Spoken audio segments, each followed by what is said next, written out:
Well, howdy there, Internet people. It's Belle again. So today, we're going to talk about Trump voters turning on him over the economy.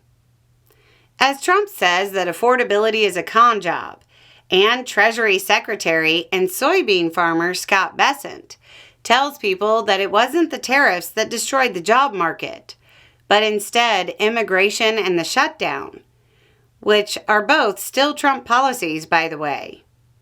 More and more Trump voters are blaming him for the state of the economy.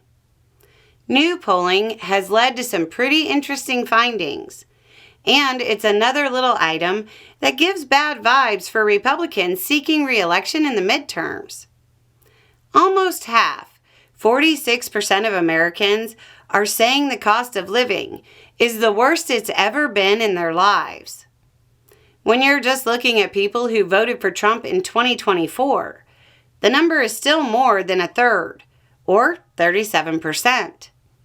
Okay, sure, but who do they blame for it? Well, the polling asked that as well. 18% of 2024 Trump voters admitted that Trump has full responsibility for the economy. Another 7% of his own voters say it's mostly him, some Biden. 1 out of 4 Trump voters says the state of the economy is entirely or mostly his responsibility. The economy isn't doing well, and without a massive change of direction, it's likely to get worse before the midterms.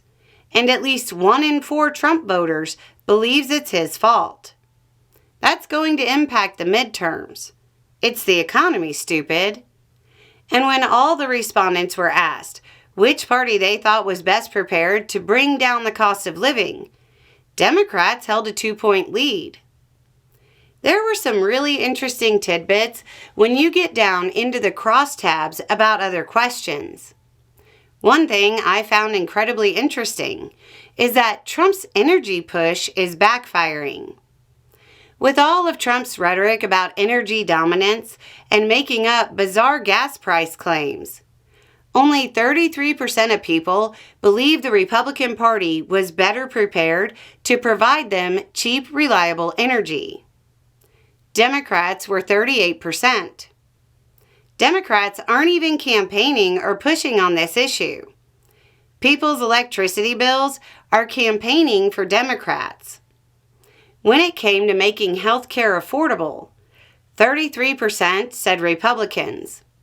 42% said Democrats. Medical bills campaigned for Democrats too. There are all of the moral and ethical reasons that independents and some Republicans have turned on Trump. But deep down, like most times, it's the money. The economy is what swings voters because people care about the pebble in their shoe. In a way, it's a sad state of affairs that the best chance to use the midterms to reduce all of the moral harms occurring right now really exists because a bunch of people believed a guy with a pretty shaky financial record could fix the economy he broke to begin with. Anyway, it's just a thought. Y'all have a good day.